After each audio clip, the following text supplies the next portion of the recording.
தமிழர்களுக்கு ஈழத்தமிழர்களுக்கு வந்து ஒரு முக்கியமான ஒரு மாதம். உலகமெல்லாம் சேர்ந்து சேர்க்கப்பட்டு உதவி கோரப்பட்டு நாங்கள் நசுக்கப்பட்டோம். தமிழுக்கு இன்னுயிரையும் மண்ணுக்கு கட்டழகு உடலையும் தியாகம் செய்த மரத்தமிழர் மாதம். அந்த மாவீரர்களுக்கு என்ன முக்கியத்துவத்தை வழங்கினாரோ அந்த மாவீரர்களை ஈன்ற தாய் தந்தையர்களுக்கும் அதை முக்கியத்துவம் வழங்க வேண்டும் என்றுதான் அன்னிட எண்ணம். எமக்காக உயிர் கொடுத்த இந்த மாவீரர்களை என்றுமே மறக்க முடியாது. கல்லறை சென்று நான் கேட்பேன், உண்மையான மனிதர்களே எழுந்து வாருங்கள். களத்திலே ஆவியாக்கிய எங்களுடைய உத்தம புதர்களை எம்மோடு தோளோடு தோள் நின்று தங்கள் இன்னுயிர்களை ஈகம் செய்த எத்தனை நாட்கள் நீங்கள் உணவின்றி களம் கண்டீர், எத்தனை நாட்கள் நீங்கள் உணவின்றி களம் கண்டீர்.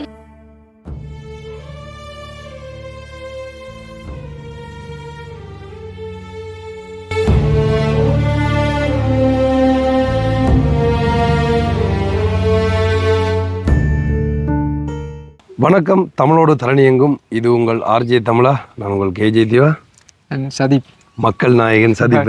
கடவுளே. சரி, ஓகே. உண்மையாக வந்து இந்த கார்த்திகை மாதம் வந்து எல்லாருக்குமே தெரிஞ்சது தான். முக்கியமான ஒரு மாதம், அதுவும் தமிழர்களுக்கு ஈழத்தமிழர்களுக்கு வந்து ஒரு முக்கியமான ஒரு மாதம். இந்த டைமில் வந்து நாங்கள் பெரும்பாலும் யாழ்ப்பாணத்தில் நிற்கிறாங்க. யாழ்ப்பாணத்தில் நின்று நிறைய வீடியோஸ் வந்து நாங்கள் போடுறாங்க. இப்போ வந்து பிறலாம் நிற்கிறான்னு நினைக்கிறேன். ஸோ இந்த வருஷம் தான் எனக்கு தெரிஞ்ச ஒரு 3 வருஷத்துக்கு பிறகு நான் வந்து மட்டக்களப்பில் நிற்கிறேன். அதாவது இந்த மாதத்தில் வந்து அப்போ உண்மையிலே வந்து மட்டக்களப்பு சைட்லேயும் வந்து நிறைய இந்த மாவீரர்கள் சம்மந்தப்பட்டு இந்த மாதத்தில் அவர்களை கௌரவிக்கிற மாதிரி வந்து நிறைய நிகழ்வு எல்லாம் நடக்குது. உங்களுக்கு தெரியும், இந்த 27ஆம் தேதி வந்து ஒரு முக்கியமான ஒரு நாள், கார்த்திகை 27. அது எல்லாருக்குமே வந்து தெரிஞ்ச ஒரு விஷயம். இப்போ வந்து மட்டக்களப்பில் அம்பலாந்துறை என்ற ஒரு இடத்துல வந்து ஒரு முக்கியமான நிகழ்வு வந்து நடக்க போகுது. ஸோ என்ன நிகழ்வு சொல்லுங்கள். கண்டிப்பாக. என்னென்னு சொன்னால், கார்த்திகை மாதம் 27 நம்மளுடைய இறந்த மாவீரர்களுக்காக வந்து அவங்கள வந்து நினைவுபடுத்துகிற மாதிரியும் அவங்களுக்கான ஆத்மா சாந்தி வேண்டி ஒரு நிகழ்வு கண்டிப்பாக இடம்பெறுறது. அந்த வகையில் 21ஆம் தேதியிலிருந்து 27ஆம் தேதி வரைக்கும் இந்த மாவீரர்களுக்குரிய அந்த நிகழ்வுகள் வந்து ஏற்பாடு செய்யப்படும். அதாவது அந்த இறந்த மாவீரர்களுக்குரிய தாய்களுக்கு அவங்கள வந்து கௌரவிக்கிறதா இருக்கட்டும். இனி அந்த நிகழ்வுகள் வந்து அந்த 21ஆம் தேதியிலிருந்து குறிப்பிட்ட அந்த 27ஆம் தேதி அந்த இறுதி நாளாக வந்து அவங்களுக்கான அஞ்சலி வந்து செலுத்தப்படும். அந்த வகையில் இன்றைய தருணம் 24ஆம் தேதி மட்டக்களப்பு மாவட்டம் படுவாங்கரை பிரதேசத்தில் இருக்கக்கூடிய அம்பலாந்துறை என்கின்ற இந்த ஒரு இந்த கிராமத்தில் இருக்கக்கூடிய மாவீரர்களுக்கு மட்டும், அதாவது இந்த அம்பலாந்துறை என்கின்ற இந்த கிராமத்தில் இருக்கக்கூடிய 50 மாவீரர்களுடைய தாய்மார்களுக்கு வந்து கௌரவிப்பு வந்து இடம்பெறுகிறது. அந்த வகையில் இப்போ சில தாய்மாருக்கு வந்து பார்த்திங்கன்னா, இப்போ 1 மாவீரர் 2 மாவீரர் வந்து இருக்கிற தாய்மார் இருக்காங்க. அப்போ அந்த வகையில் 50 தாய்மார்கள் வந்து இப்போ இந்த இடத்துல நிகழ்வுக்கு கலந்து கொள்ள போகிறாங்க. இப்போ நாங்களும் அதுக்கு தான் வந்திருக்கோம். ஆமாம், உண்மையில் வந்து அவங்கள கௌரவிச்சு அவங்களுக்கான என்ன சொல்ல அந்த மரக்கண்டுகள் அதெல்லாம் வந்து கொடுக்க போகிறாங்க.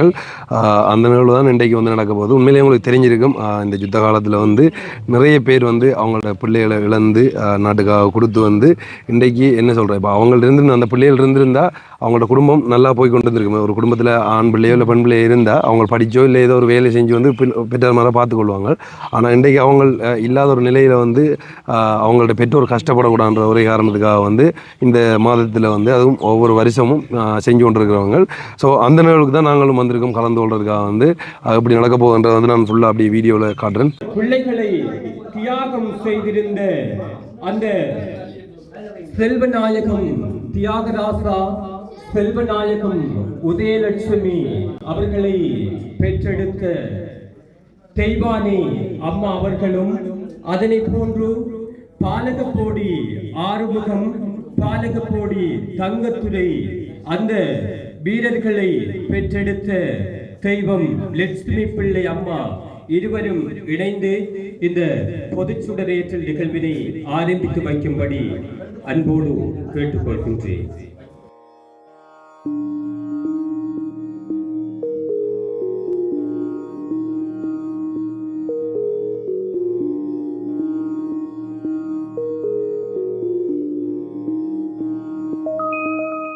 தொடர்ந்து பொதுச்சுடர் நிகழ்வினை தொடர்ந்து அடுத்த நிகழ்வாக மங்கள விளக்கேற்றல் நிகழ்வு இடம்பெற இருக்கின்றது.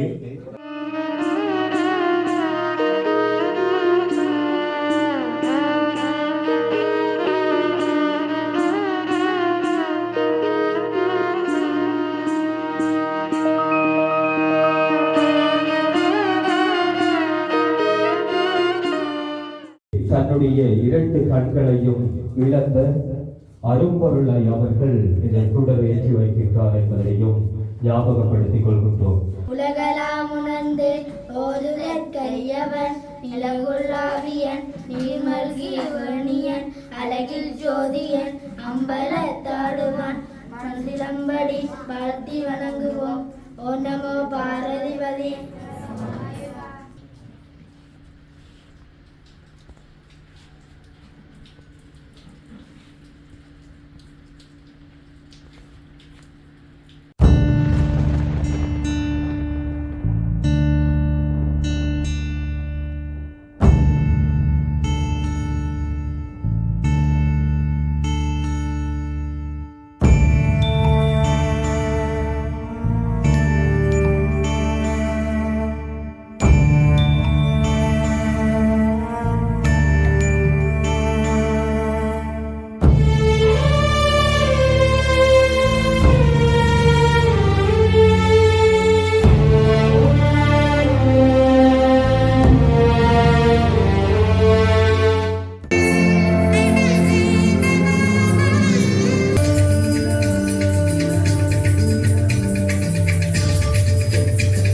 இங்கு வருகை தந்திருக்கின்ற அனைவரையும் இன்முகத்து ஒரு வருக வருக என வரவேற்று எங்களுடைய அம்பலாந்துறை மண்ணிலே தமிழீழ விடுதலை போராட்டத்துக்காக 85க்கு மேற்பட்ட மாவீரர்கள் எமது மண்ணில் மடிந்திருக்கின்றார்கள். எம்மோடு தோளோடு தோள் நின்று தங்கள் இன்னுயிர்களை ஈகம் செய்த அந்த புனித மறவர்களை முதல் கணம் நினைத்தவனாக ஒரு சிந்தனையுடன் என்னுடைய தலைமை உரையை நான் ஆரம்பிக்கலாம் என நினைக்கின்றேன். நாம் ஒரு இலட்சிய விதையை விதைத்திருக்கின்றோம். அதற்கு எமது வீரர்களின் இரத்தத்தை பாய்ச்சி வளர்த்திருக்கின்றோம். இந்த விதை வளர்ந்து விருட்சமாகி எமது மாவீரர்களின் கனவை நனவாக்கும். இந்த நிகழ்வுக்கு எங்களுடைய ஏற்பாட்டு குழுவின் அழைப்பை ஏற்று வந்திருக்கும் அன்புக்கும் கௌரவத்துக்கும் பெரும் மதிப்புக்குரிய எங்கள் மாவீரர் பெற்றார்கள் அனைவரையும் நான் முதலில் உங்களிடம் அரவணைப்போடு ஏற்று இங்கே வருகை தந்ததற்காக நன்றிகளை கூறுவேன். எமது அழைப்பின் நிமித்தமாக வந்திருக்கும் எங்களுடைய பெரியவர்கள் அனைவருக்கும் இந்நேர பணிவான வணக்கங்கள். இந்த மாவீரர் பெற்றார் ஏன் கௌரவிக்கப்பட வேண்டும்? இது எப்போது ஆரம்பிக்கப்பட்டது? இதற்கான பொருள் என்ன? இதற்கான விளக்கம் என்ன? ஏன் இந்த பெற்றாரை நாங்கள் நவம்பர் 27ஆம் தேதி கார்த்திகை 27 11ஆம் மாதம் ஏன் இந்த மாவீரர் நிகழ்வு இடம்பெறுகின்றது என்கின்ற கேள்விக்கு இந்த பெற்றாராகிய நீங்கள் சான்றாக நிற்கின்றீர்கள்.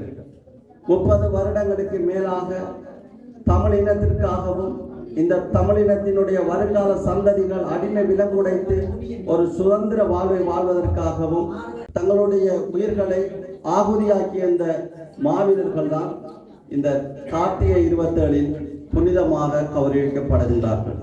எங்களை காக்கவும் போர் புரிந்தார். சின்ன சிறு பிள்ளை நான். அம்மா, மாமி எங்கே? மாமா எங்கே? பெரியப்பா எங்கே? என் சிறிய தந்தை எங்கே? என் அம்மப்பா அப்பப்பா எல்லோரும் எங்கே? எங்கே எங்கே என எத்தனை தடவைகள் கேட்பது? எங்கே எங்கே என எத்தனை தடவைகள் கேட்பது? கார்த்திகை 27 அன்று அத்தனைக்கும் பதில் கூறுவார் அம்மா. கார்த்திகை 27 அன்று அத்தனைக்கும் பதில் கூறுவார் அம்மா. இங்கேதான் உன் சொந்தங்கள் விழித்தபடி உள்ளார்கள், நீ பேசு என்று. இங்கேதான் உன் சொந்தங்கள் விழித்தபடி உள்ளார்கள், நீ பேசு என்று. கல்லறை சென்று நான் கேட்பேன், கல்லறை சென்று நான் கேட்பேன், உண்மையான மனிதர்களே எழுந்து வாருங்கள், அல்லது இங்கிருந்தபடியே உங்கள் தனியாத தாகத்தால் பகையை சுட்டெறியுங்கள். உண்மையான மனிதர்களே எழுந்து வாருங்கள், அல்லது இங்கிருந்தபடியே உங்கள் தனியாத தாகத்தால் பகையை சுட்டெறியுங்கள். நீங்கள் எப்பொழுது வருவீர்கள் மீண்டும் என்று? நீங்கள் எப்பொழுது வருவீர்கள் மீண்டும் என்று? மழையில் நனையாதே, வெயிலில் செல்லாதே, கண்டதையும் உண்ணாதே என உங்களை கண்டிக்கும் போதோ, மழையில் நனையாதே, வெயிலில் செல்லாதே, கண்டதையும் உண்ணாதே என உங்களை கண்டிக்கும் போது எத்தனை நாட்கள் நீங்கள் உணவின்றி களம் கண்டீர்? எத்தனை நாட்கள் நீங்கள் உணவின்றி களம் கண்டீர்? எத்தனை நாட்கள் உணவிற்காய் காத்திருந்தீர். எத்தனை நாட்கள் உணவிற்காய் காத்திருந்தேன். இத்தனை வழிகளும் நாம் வாழ நீர் சுமந்தீர். இத்தனை வழிகளும் நாம் வாழ நீர் சுமந்தீர். கல்லறை தெய்வங்களே, உங்களை கவிபாடி முடித்திட ஒரு இலக்கணம் அல்ல நீங்கள். கல்லறை தெய்வங்களே, உங்களை கவிபாடி முடித்திட ஒரு இலக்கணம் அல்ல நீங்கள். சத்திய வேள்வியில் யுத்தங்கள் செய்து தமிழினம் வாழ தமிழீழ போரில் தன்னுயிர் ஈந்த புண்ணிய புருஷர்கள் அல்லவா நீங்கள். சத்திய வேள்வியில் யுத்தங்கள் செய்து தமிழினம் வாழ தமிழீழ போரில் தன்னுயிர் ஈந்த புண்ணிய புருஷர்கள் அல்லவா நீங்கள். உங்கள் தாகம் தீரும் வரை மானமுள்ள தமிழர் மண்டியிடார். உங்கள் தாகம் தீரும் வரை மானமுள்ள தமிழர் மண்டியிடார். தமிழீழ மண்ணில் அதற்கு கல்லறையில் துயிலும் கல்லறை தெய்வங்களே, நீங்களே சாட்சி. தமிழீழ மண்ணில் அதற்கு கல்லறையில் துயிலும் கல்லறை தெய்வங்களே, நீங்களே சாட்சி, நீங்களே சாட்சி. நன்றி. சிறப்பான முறையிலே கவிதையினை நிகழ்த்தி செல்கின்ற செல்வி கோபால பிள்ளை நவனிகா அவர்களுக்கு நன்றியினை தெரிவித்துக் கொண்டு அடுத்த நிகழ்வாக இங்கு சிற்றுரை நிகழ்த்தும்படி எமது மண்முனை தென்மேற்கு பிரதேச சபையினுடைய கௌரவ பிரதேச சபை உறுப்பினர் திரு கேசவ கோடி ஐயா அவர்களை கேட்டுக் கொள்கின்றோம்.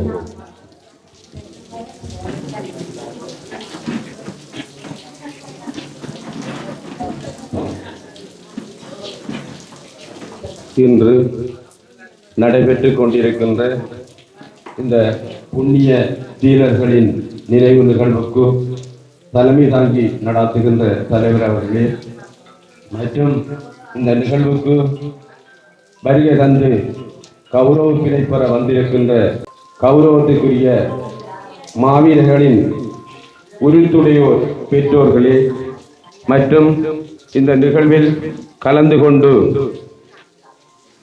சிறப்பித்துக் கொண்டிருக்கின்ற அதிதிகளே மற்றும் ஊடகவியலாளர்களே அனைவருக்கும் இந்நேர வணக்கம். எமது இந்த நாட்டிலே மாவீர நிகழ்வானது கார்த்திகை 27 நடைபெற்று வருவது எல்லோருக்கும் தெரிந்த விடயம். அந்த வகையில் மாவீர தின பாரத்தினையொட்டி இன்று எமது பிரதேசத்திலே எமது கிராமத்திலே இந்த நிகழ்வு நடைபெறுவதை இட்டு நான் மகிழ்ச்சி அடைகின்றேன். மாவீரர்களின் பெற்றோர்கள் உரித்துடையவர்கள் அவர்களை இன்று இந்த கௌரவத்தினை நடாத்தி கொண்டிருக்கின்ற மதிப்புக்குரிய தலைவர் அவர்களை நான் இவ்விடத்தில் பாராட்டுகின்றேன், வாழ்த்துகிறேன். மேலும் இந்த புண்ணிய சீலர்கள் எமது புனித பூமிக்காக தங்களுடைய உயிர்களை தியாகம் செய்திருக்கின்றார்கள். அதனோடு எமது இனத்திற்காகவும் எமது விடுதலைக்காகவும் உயிர் நீத்த ஏனைய உறவுகளையும் இத்தினத்தில் பிரார்த்திப்பதோடு இந்த மாவீரர்கள் உங்களுடைய எங்களுடைய பிள்ளைகள் புதைக்கப்படவில்லை, அவர்கள் விதைக்கப்பட்டிருக்கின்றார்கள். அவர்களுடைய எண்ணங்கள் என்றும் எமது ஈழ நாட்டிலே ஒரு தீர்வு கிடைப்பது உறுதி என்பதை கூறிக்கொண்டு இந்த நன்னாளில் நாங்கள் இந்த புண்ணிய சீரர்களை நினைவு கூறுவதையிட்டு நான் வேதனையாக இருந்தாலும் அவர்களை நினைவு கூர்ந்து எதிர்காலத்திலும் இவருடைய எண்ணங்கள் எப்போதும் ஒரு திடமான தீர்வினை பெற்றுக் கொடுக்கும் என்பதை கூறிக்கொண்டு இந்த நிகழ்வை தலைமை நடாத்துகின்ற தலைவர் அவர்களுக்கும் நன்றி கூறி எனது இந்த சிறு உரையினை நிறைவு செய்து கொள்கின்றேன். நன்றி, வணக்கம்.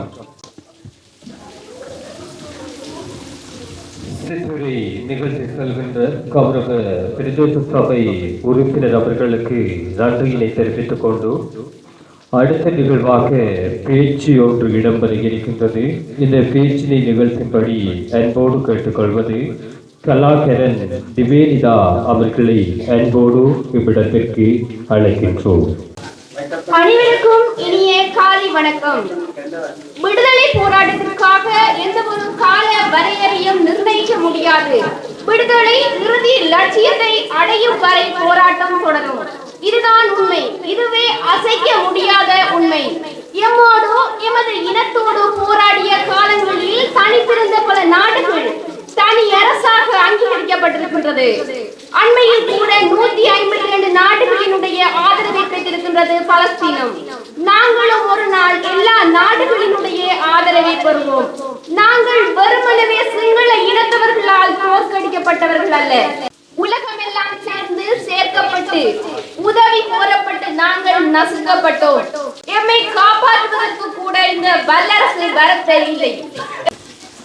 தளத்திலே களத்திலே ஆகுதியாகிய எங்களுடைய உத்தம பிரசரைகளை ஒருகணம் சிறந்தாழ்த்தி உண்மையே ரத்தம் சிந்தி விகர்வு சிந்தி கண்ணீர் சிந்தி தான் கொண்டாட துன்பங்களாக பரிசாக பெற்றுக்கொள்வதுதான் சுதந்திரம் என்ற தங்களுடைய தலைவர்களுடைய அந்த வரிகளுக்கு இணங்க சமூக விடுதலை வேண்டி அரசியல் விடுதலை வேண்டி இந்த மண்ணுக்காக அர்ப்பணிக்க அல்லது தங்களை ஆகுதியாக்கிய அந்த மரபுடைய நினைவு நாளிலே நாங்கள் இந்த கிராமத்திலே ஒன்று கொண்டிருக்கின்றோம். இரண்டு நாள் அதை தெரிவிக்கப்படுகின்றோம். நான் இந்த உரை பிறந்திருந்த அடிப்படையில் எமது தேசிய தலைவரின் கண்கூடாக நீங்கள் பார்ப்பதை இந்த பாதைகள் செல்லும் போது ஒவ்வொருவரும் உலகம் போற்று உங்கள் பிள்ளைகளின் பெயர்கள் பொறிக்கப்படும். மாவீரர்கள் மகத்தானவர்கள். இவர்கள் என்றுமே அழியா சொத்துக்கள். உலகில் பொறிக்கப்பட வேண்டியவர்கள் எமது போர் புரிந்த எம் மாவீரர்கள்.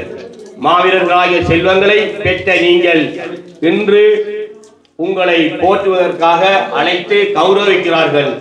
ஆனால் இதைவிட சிறப்பான முறையில் உங்களை கௌரவிக்க எமது மண்ணும் எமது மக்களும் உங்களை நிச்சயமாக இன்ற மாவீரர்கள் பல்லாயிரக்கணக்கான நாம் மாவீரர்கள் அடைந்தாலும் இன்று இந்த போராட்டத்தில் நின்று போராடி தன் வாழ்வை இழந்தாலும் தனது கால் இழந்தும் இந்த பணியை மாவீரர்கள் சார்பாக நின்று சிவா வலைத்தளத்தின் ஊடாக இந்த பெற்றோர்களை கௌரவிப்பு நிகழ்வை நடத்தும் இந்த தலைவர் அவர்களுக்கு உண்மையில் மனமார்ந்த நன்றிகளை தெரிவித்துக் கொள்கின்றோம். எதிர்வரும் காலங்களில் என்னால் இயன்றதையும் எமது மாவீரர்கள் குடும்பத்திற்கும் இந்த ஏற்பாடு தலைவர்களுக்கும் நிச்சயமாக நான் உதவுவேன். அதே போன்று எமது முன்னாள் ஒரு போராடி தன் கண்களை இழந்த ஒரு போர் வீரர், ஒரு நாட்டின் தலைவர் என்று சொல்லக்கூடியவர் தான் ஒரு வீரத்தின் தழும்பாக இருப்பவர். அந்த நாட்டுக்காக யுத்தம் புரிந்தவர்கள் தான். அதுக்கு அமைய எம்மோடு கூட நின்று எமக்காக போராடிய தலைவர் இரு கண்களை இழந்தாலும் இன்றும் வாழ்ந்து கொண்டு எம்மோடு இருக்கிறார் என்பதை நினைக்கும் போது மிகவும் சந்தோஷமாக இருக்கிறது. எதிர்காலத்தில் உங்கள் பெற்றோர்கள் நீங்கள் சந்தோஷப்படும் அளவுக்கு விரைவில் இங்கே உங்கள் பிள்ளைகளை நினைவாக தரும் இந்த கன்றுகள் காய்ப்பதற்கிடையில் நிச்சயமாக உங்கள் பிள்ளைகளின் பெயர்கள் வீதிகள் தோறும் உங்கள் பிள்ளைகளின் பெயர்கள் பொறிக்கப்படும் என்பதை கூறிக்கொண்டு மாவீரர்களின் நினைவுகள் என்றும் அழியாது. அவர்கள் கனவுகள் நிச்சயமாக ஏதோ ஒரு வழியில் அவர்கள் கனவுகள் ஒவ்வொன்றும் நிலைபெறும் என்பதை உறுதியாக கூறி விடைபெறுகிறேன். நன்றி, வணக்கம். கொட்டுமுளை ஒரு பக்கம் மழை பொழிந்து கொண்டிருக்கின்றது, மறுபுறம் பசி உங்களை வாட்டிக் கொண்டிருக்கின்றது. இருந்த போதிலும் எமது மாவீரர்களுடைய இந்த சிறப்பு நிகழ்விலே இருக்கின்ற போது எல்லாவற்றையும் மறந்து எங்களுடைய மாவீரர்களை நினைத்தவாறு உங்களுடைய உள்ளங்கள் இப்பொழுது இருக்கும். அந்த அடிப்படையிலே தங்களை துச்சமாக மதித்து எங்களுடைய நாட்டிற்காகவும் விடுதலைக்காகவும் எமது இனத்தினுடைய அத்தனை விடயங்களிலுமே முன்னேற வேண்டும். ஒரு நோக்கோடு எமது தமிழினம் வாழ வேண்டும், தன்னுடைய உரிமைகளை வென்றெடுக்க வேண்டும் என்பதற்காக எமக்காக உயிர் கொடுத்த இந்த மாவீரர்களை என்றுமே மறக்க முடியாது. அப்படிப்பட்ட மாவீரர்களை இன்று இந்த கார்த்திகை மாதம் என்று சொன்னால் அன்று நாங்கள் துடித்து திரிகின்ற ஒரு மாதமாக இருந்தது. எங்களுடைய விடுதலை போராட்டத்திலே எங்களுடைய இந்த மாவீரர்கள் எங்களை வழிநடத்துகின்ற போது இந்த கார்த்திகை மாதத்திலே பல்வேறுபட்ட நிகழ்வுகளை தயார்படுத்தி நடத்துவார்கள். எமது கிராமங்கள் தோறும் அலங்கரிக்கப்பட்டிருக்கின்றது. எமது கிராமத்திலே இருக்கின்ற எமது அன்பு உள்ளங்கள் அனைவரும் கார்த்திகை மாதம் என்று சொன்னால் மாவீரர்களை போற்றுகின்ற ஒரு தினமாக ஒருபுறம் கவலை மறுபுறம் மகிழ்ச்சியோடு ஈர்ப்பித்திருப்பார்கள். அதற்கு வழியிட்டவர்கள் இந்த மாவீரர்கள். இப்படிப்பட்ட இந்த மாவீரர்களை இன்று அகில இலங்கை ரீதியிலே வாழ்த்துகின்ற, பாராட்டுகின்ற, போற்றுகின்ற நிகழ்வுகள் இந்த அம்புலாந்துரம் மண்ணிலே முதலாக நடைபெற்றுக் கொண்டிருக்கின்றது.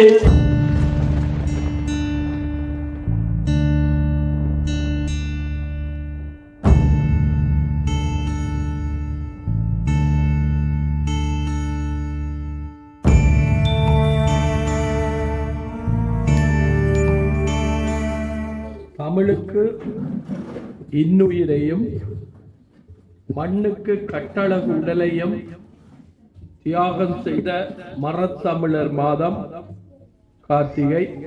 நமது அப்பாவை அம்மாவை பிரிந்து இழந்தால் நாங்கள் எத்தனையோ வருடம் அந்த நினைவு நிகழ்வு செய்வோம், கோயிலில் பூஜை செய்வோம், அர்ச்சனைகள் செய்வோம். அவர்கள் வாழ்ந்தது நமக்காக, நமது பிள்ளைகளுக்காக, அவங்களோட பிள்ளைகளுக்காக வாழ்ந்தவர். ஆனா இந்த பிள்ளைகள் வாழ வேண்டிய வயசுல மாபெரும் சிந்தனையை சுமந்து தங்களோட அழகையும் தங்களோட ஆசைகளையும் துறந்து தங்களோட உடலை ஈகம் செய்தவர்கள். இவர்கள் என்றும் மறக்கப்பட மாட்டார்கள். மண்ணில் தமிழினம் உள்ளவரை வாழ்வார்கள் என்பதில் ஐயமில்லை. ஒரு கணம் எல்லோரும் சிந்திக்க வேண்டும். சிலர் கேட்கிறார்கள், போராடி என்ன பயன், அழிவுதான் மிச்சம் என்று கேட்கிறார்கள் என்று நிறுவவும் முற்படுகிறார்கள். ஆனால் எமது விடுதலை போராட்டத்தின் விடியலாகவே எமக்கு ஒரு தனி அரசு, தனி அலகு உருவாக்கப்படும் என்ற ஒரு சூழல் உருவாகிக் கொண்டிருக்கிறது. அந்த வகையில் உலகெல்லாம் தமிழர்கள் வாழுகின்ற, உலகெல்லாம் தமிழர்கள் நிர்வாகம் நடத்துகின்ற அளவு ஒரு பாரிய தமிழ் வளர்ச்சியையும் மறுமலர்ச்சியையும் ஏற்படுத்தி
இது ஒரு முக்கியமான நிகழ்வுன்னு சொல்லி எங்களுக்கு தெரியும்.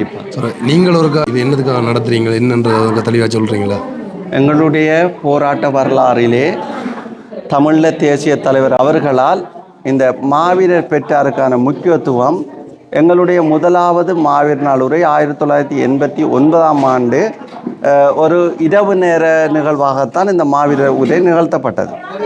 பிறகு 1995ஆம் ஆண்டு இந்த மாவீரர் சிறப்பம்சமாக வருடந்தோறும் அது எங்களுடைய நவம்பர் 26 கடைப்பிடிக்கப்பட்டு வந்தது. ஆரம்பத்திலேயும் அதே காலங்கள் கடைப்பிடிக்கப்பட்டு வந்தது.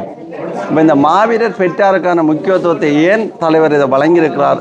எங்களுடைய இனம் அடக்கப்பட்டு ஒடுக்கப்பட்டு நசிக்கப்பட்ட போது இந்த இனத்தையும் இந்த மண்ணையும் தமிழ் உரிமையும் மீட்க வேணுமென்றதுக்காக தங்களை ஆகுதியாக்கினவர்கள் மாவீரர்கள். அப்போ அந்த மாவீரர்களுக்கு என்ன முக்கியத்துவத்தை வழங்கினாரோ அந்த மாவீரர்களை ஈன்ற தாய் தந்தையர்களுக்கும் அதே முக்கியத்துவம் வழங்க வேணுமென்றதான் அன்னட எண்ணம்.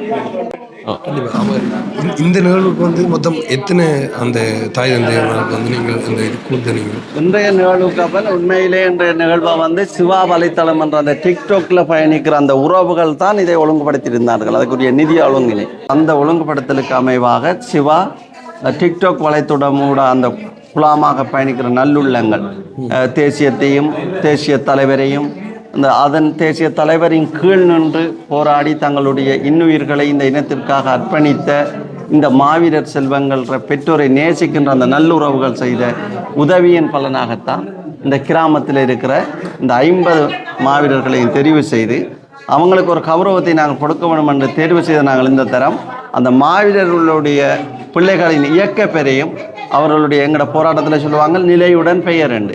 அந்த நிலையுடன் பெயர் என்றால் மேஜர் என்றா மேஜர், கேப்டன் என்றா கேப்டன், செக்கல் லெப்டினன்ட், வீரவெங்கை லெப்டினன்ட் கேர்னல், இறுதியாக நாங்கள் பிரிகேடியர் கேர்னல் வரைக்கும் எங்களுடைய போராட்டம் வந்துட்டு. அப்போ இந்த கிராமத்தில் இருந்த அந்த 50 குடும்பங்களையும் தெரிவு செய்து நாங்கள் 50 குடும்பங்கள் இங்கே இருந்தாலும் ஒரு 3 அல்லது 4 குடும்பத்துக்கு மேற்பட்ட உறவுகளுக்கு 2 மாவீரர்களை கொண்ட குடும்பம், ஒரு குடும்பத்தில் 2 மாவீரர்கள் அப்படியும் இருக்கிறாங்க. அப்படி எங்களோட இடத்துல 4 குடும்பம் இருக்குது. சரி, இது நீங்கள் ஒவ்வொரு வருஷமும் செய்கிறீங்களா? நான் கிட்டத்தட்ட 8 வருடங்களாக இந்த நிகழ்வை நான் செய்து கொண்டிருக்கிறோம். ஆனால் நாங்கள் இதே மண்டபத்தில் நாங்கள் செய்கிறோம். இதோட 3வது நிகழ்வு செய்கிறோம். ஆனால் நாங்கள் அந்த நேரம் என்ன செய்தாங்கன்னா நாங்கள் உணர்வு ரீதியாக நாங்களும் அழுது இந்த பெற்றாரும் அழுது ஒரு விளம்பரமற்ற நிலையில் நாங்கள் அதை செய்து கொண்டிருந்தோம். நாங்கள் ஆனால் ஏன் நாங்கள் செய்கிறோம்னால் எங்களுடைய பெற்றார்களை நாங்கள் கௌரவிக்கக்கூடாது, அதுக்கு விளம்பரம் தேவையில்லை. கடந்த காலங்களில் எனக்கு பல பிரச்சனைகள் கேள்விகள் வந்திருந்தது.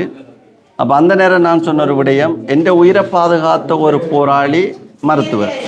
இன்னைக்கு நான் உயிரோடு இருக்கிறேன்னா அவருக்கு ஒரு நிமிடம் நான் அந்த சுடரேற்றி நான் அவருக்கான அஞ்சலியை செலுத்துகின்ற போது என்னுடைய ஆத்மா திருப்தி அடையும்.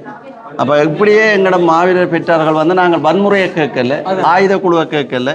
எங்களுடைய சர்வதேச சட்ட சட்டங்களுக்கு அமைவாக இலங்கையும் அந்த சட்டங்களை கடைப்பிடிக்கிறபடியால் இந்த வீரகாவியமான மரபர்களுக்கு அஞ்சலி செலுத்துகிற உரிமை அனைவருக்கும் இருக்குது. கண்டிப்பாக முக்கியமாக சொல்லணும் இது நாங்கள் விளம்பரத்துக்காகவோ அதை வீடியோ எடுத்து போடலை. அதான் உண்மை. நாங்கள் யாழ்ப்பாணத்தில் நின்று கொண்டு அதை வடக்கு மாநிலத்தில் நிறைய வீடியோக்கள் எடுத்து போட்டுருக்கோம். இந்த தினம் தான் நாங்கள் இந்தியாவில் நிற்கிறோம். நிகழ்வு நடக்குதுன்னு சொல்லி தெரியக்குள்ள முக்கியமாக இதில் கலந்து கொள்ளணுன்றதுக்காக தான் நாங்கள் வந்தோம். அதை இன்னும் ஒரு நாலு பேருக்கு தெரியப்படுத்தணுன்றதுக்காக தான் நாங்கள் அந்த வீடியோ எடுத்து வெளியிட்டு. கண்டிப்பாண்ணா, இப்போ உங்களை பார்க்கலையும் நீங்கள் இந்த வீல் சேரில் இருக்கிறீங்க. உண்மையாக நான் கேட்குறேன் இது நினைக்க வேண்டாம். நீங்களும் உங்களுக்கும் இது பாதிப்பு நடந்ததா? இல்லை, நாங்கள் எங்களுடைய 2 சிறிய தந்தைகளை இராணுவத்தினர் ஒருவரை உயிருடன் போட்டு எரித்தார்கள் சூட்டுக்களத்தில் வைத்து. இன்னும் ஒரு சிறிய தந்தையை உயிருடன் கிடங்குகள் தோண்டி அதுக்குள் போட்டு உயிருடன் புதைத்தார்கள். சிறு வயதில் இதுகளை கண்ட நாங்கள். அடுத்து என்னுடைய தந்தை பல தடவைகள் தாக்கப்பட்டார், சிறைகள் வாசம் அனுபவிக்கப்பட்டார். இதெல்லாம் எங்களுடைய ரத்தத்தில் ஊறிக்கொண்டு வந்தது. அடுத்தது நான் போப்பர்னா சிறிய தந்தை 2 பேரை இழந்து விட்டேன். ஒரு தந்தை சித்திரவதை பெற்றுக் கொண்டிருக்கின்றார். அடுத்தது நானா என்ற ஒரு நிலைமை வந்தது. அப்போ அடுத்தது நானா என்ற ஒரு நிலைமை வரக்குள்ளதான் எங்களுக்கு ஒரு முடிவு, ஒரு இடம் கிடைச்சது. தமிழர்களுடைய சுதந்திர சுயநிர்ணய உரிமைக்காக எங்களுடைய தலைவர் நிற்கிறார். அப்போ இந்த பாதையில் பல நூற்றுக்கணக்கான பல ஆயிரக்கணக்கான மாவீரர்களும் போராளிகளும் இருக்கின்ற போது நாங்கள் எங்களுடைய விடிவுக்காக அல்லது எங்களுடைய இனத்தின் விடிவுக்கு இந்த பாதையை நாங்கள் தேர்ந்தெடுத்தோம். கண்டிப்பாக. இப்போ யுத்தம் முடிஞ்சு இவ்வளோ காலத்துக்கு பிறகு அவங்களோட பெற்றோரை கூப்பிட்டு இந்த இடத்துல இப்படி நிகழ்வு நடத்தைகள் வந்து உங்களோட மனசு எப்படி இருக்கு? இல்லை, என்னோட தோளோடு தோல் நின்ற சக மாவீரர்கள், சகோதரிகள் அல்லது சகோதரர்கள், நாங்கள் பொதுவாக படியங்கள் பிள்ளைகள் என்று போராட்டத்தில் கூறுவது வழக்கம். அந்த அடிப்படையில் இந்த நிகழ்வை நான் எப்படி பார்க்குறேன்னு சொன்னால், அவங்களுடைய அனுக்கிரகங்கள், அவங்களுடைய ஆத்மா என்னூடாக அந்த தாயார்களுக்கு இந்த சிவாலயத்தோட உறவுகள் தந்து கொடுக்குற நேரம் கொஞ்சம் இந்த அம்மாக்கள் எப்படி சொன்னாங்களேண்டா கடந்த ஆண்டு பேசக்குள்ள, எந்த பிள்ளை எனக்கு தருவதாக இல்லை, எந்த பிள்ளையால் நான் ஒரு 2 நேரம் சாப்பிட்றேன், இந்த உலருணவு பதி சாப்பிடும் ஒவ்வொரு நிமிடமும் என்னுடைய பிள்ளை எனக்கு சாப்பாடு ஊட்டுறான் என்ற உணர்வை நான் அறிகிறேன். அந்த எண்ணத்துக்காக அந்த சிந்தனை தேசிய தலைவருடைய வடிவமைப்பில் வந்த இதை நாங்கள் அந்த மரபுகளை சிதைத்திருப்பாமல், அதை திரிவுபடுத்தாமல், அதை வீண் விவாதங்கள் அல்லது அதை கலப்படமாக்காத ஒரு தூய்மையான அதே சிந்தனையில் போகணுமென்றதுக்காகத்தான் இந்த கொடிகள், சிவப்பு மஞ்சள் கொடிகள், இதுகளுக்கு எல்லாம் விதிமுறைகள் இருந்தது மாவீரர் பணிமனைக்கு கீழே. அந்த ஒரு ஞாபகத்தமாக இந்த உறவுகளை நானும் என்னோட நின்ற தோழர்களை தோழிகளை நினைத்து கொண்டு இந்த பெற்றார்கள் இந்த கௌரவிப்பை செய்து கொண்டு நன்றி. உண்மையிலே வந்து ஒரு பெரிய விஷயம். இதுக்கப்புறமாவும் இது முடிஞ்சு போகாமல் என்ன சொல்கிற உயிரை திரும்ப கொடுக்கிறாது அவங்களுக்கு. முடிஞ்சதை அவங்கள கௌரவிச்சு இப்படியான இது வந்து வழங்கி வைக்கிறது வந்து ஒரு பெரிய விஷயம். அதுக்கு உண்மையிலே இதை அரேஞ்ச் பண்ணி செஞ்சதை தாண்டி நீங்கள் நின்று இதை பார்த்து கொண்டு ஒருங்கிணைப்பாளராக இதை எவ்வளோத்தையும் சக்ஸஸ்ஃபுல்லாக நடத்தி முடித்ததுக்கு எங்களோட சார்பாக நாங்கள் நன்றி சொல்லுங்கள். இல்லை, நிச்சயமாக இந்த ஊடகத்துறை நண்பர்கள் எங்களுக்கு நன்றி கூற வேணும். உங்களுக்கு தெரியும், நாங்கள் இந்த விளம்பர பெயர் கூட நாங்கள் அகற்ற பதிவு செய்யலை. இன்று காலை 9:30 மணி வரைக்கும் இந்த பெயர் பலகங்கட இடத்துல இருக்கப்படலை. ஆனால் சில உறவுகள் என்ன செய்கிறாங்கன்னா, இந்த நிகழ்வை நாங்கள் செய்கிறோம் என்று அந்த உரிமம் கூறுறதுக்காகத்தான் அதை திரிவுபடுத்தியோ அல்லது இன்னொரு இடத்துல நிதி சேர்க்கவோ இல்லை இதுக்கு நாங்களாம் செய்தோம் என்ற உரிமை கூடக்கூடாது. யாரோ ஒருவர் அதை செய்யக்குள்ள யாரோ ஒருவர் பலன் பெறுறது அழகில்லை. அந்த ஒரு நோக்கத்துக்காகத்தான் ஒரு சிறிய இதுக்குள்ள அதை அடையாளப்படுத்தியிருந்தோம் நாங்கள். மற்றபடி ஒன்றுமே இல்லை. மற்றது உங்களுக்கும் என்னுடைய நன்றிகள். இப்படியான நிகழ்வுகளை நீங்கள் இளைய தலைமுறைகள் உங்களுடைய தலைமொழியை போடக்குள்ள அதை பார்த்து இன்னும் 4 பேர் திருந்துவாங்க. அதே நேரம் என்னோட நின்று இந்த களப்பணியை செய்தது ஓய்வு நிலைய அதிபர்கள், மாவீரர் பெற்றாருடைய சௌரங்கள், அதையும் விட முக்கியத்துவம் A லெவல் படிக்கின்ற அந்த இளைய மாணவர்கள். இந்த கொடி வெளியில் நீங்கள் பார்க்கக்குள்ள ஒரு அலங்கரிக்கும். இதே கொடியில் அந்த மாவீரர் மண்டபத்துக்கு முதல் போராட்ட காலத்தில் நாங்கள் அமைக்கிறது. அப்போ அந்த மலைக்குள்ளே இப்படித்தான் செய்ய வேணும்னு சொல்ல அது முடியும் வரைக்கும் மலையில் நனைஞ்சு கொண்டு தான் கட்டி முடிச்சோம்.